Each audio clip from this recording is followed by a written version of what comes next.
ஏஞ்சி தமிழ்நாடு தமிழர்கள்னாலே அலர்ஜி நீங்க தான் இப்படின்னா அங்க அவங்க யாரு உங்க சீக்ரெட் ஓனர் அவங்க உங்களுக்கும் மேல மாண்புமிகு திரு மோடிஜி அவர்களே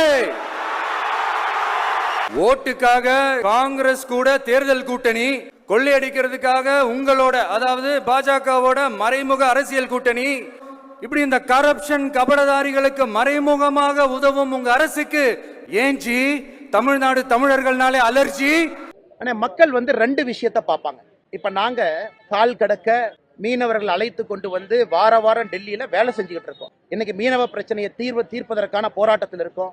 போன வாரம் வெளியுறவுத்துறை அமைச்சரை பார்த்து வெளியே கொண்டு வரதுக்கான முயற்சியில் இருக்கோம். போராட்டம் பண்றோம், கைதாகிறோம், டாஸ்மாக் ஊழலை பத்தி பேசுறோம், வீதி வீதியா போறோம். இது ஒரு அரசியல். கட்சி ஆரம்பித்து 1.5 வருஷத்துல 3 முறை வெளியே வருவது அது ஒரு அரசியல். இந்த அரசியலை மக்கள் பார்ப்பாங்கல்ல.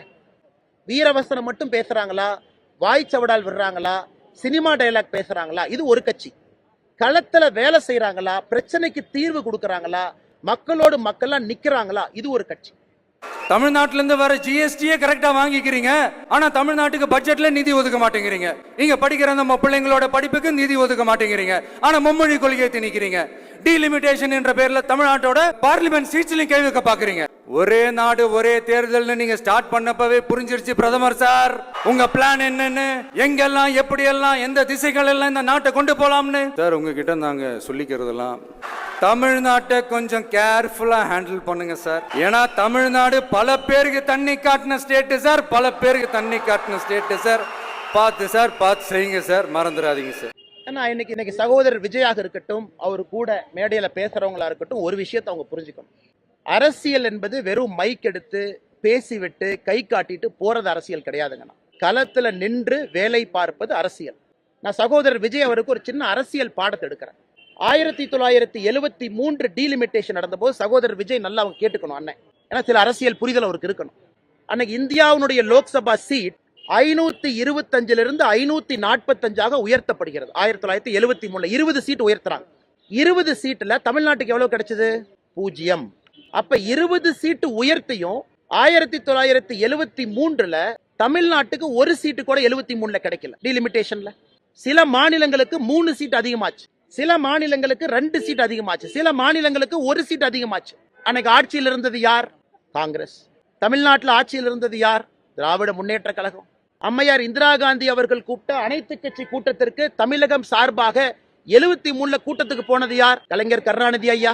அன்னைக்கு திமுக டீலிமிட்டேஷன் கமிஷன் மீட்டிங் 1973 போய் இந்தியாவுடைய லோக்சபா சீட் 20 உயர்த்தப்பட்ட பொழுது கலைஞர் ஐயா தமிழ்நாட்டுக்கு ஒரு சீட்டு கூட வாங்கி கொடுக்கல.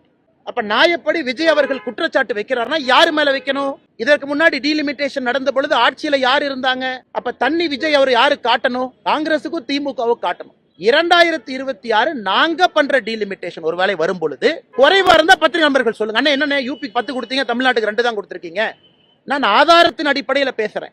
அதனால சகோதரர் விஜய் அவர்கள் பேசும் பொழுது ஒரு அரசியல் புரிதலோடு பேசணும். பார்த்துக்கிட்டே இருங்க, அடுத்த வருஷம் இது வரைக்கும் தமிழ்நாடு சந்திக்காத ஒரு வித்தியாசமான ஒரு தேர்தலை சந்திக்கும். 2 பேருக்கு நடுவுல தான் போட்டியே. ஒன்னு டிவிகே, இன்னொன்னு டிஎம்கே. இதெல்லாம் மக்கள் பாக்குறாங்கல்ல. அதனால வாய்ச்சவடாலா, வெறும் பேச்சா, சினிமா டயலாகா, களத்துல வேலையா மக்கள் பாக்குறாங்க. ஏன்னா அதே டிவியில எல்லா தலைவர்களும் உங்கள்கிட்ட பேசும் பொழுது நாங்கள் எங்களுடைய வேலையை தமிழக மக்கள் முன்னால் வைத்திருக்கின்றோம், உங்களுக்காக பணி செய்யறோம், மக்கள் முடிவு செய்யட்டும் யார் யாருக்கு எதிரி. நாங்கள் தெளிவாக இருக்கின்றோம்.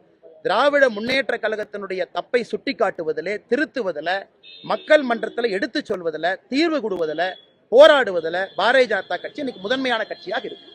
ஏன் அப்ப விஜய் அவர்கள் பிரதமரை இந்த கூட்டத்துல கடுமையாக விமர்சிக்கிறார்? அண்ணே, அரசியலை பொறுத்த வரைக்கும் ஒரு ரவுடி அடிச்சா தான் இன்னொரு ரவுடிய மக்கள் ரவுடின்னு ஏத்துக்குவாங்க. படத்து டைலாக் சொல்றேன். நான் டான் சும்மா இல்ல 10 டான் அடிச்சேன்.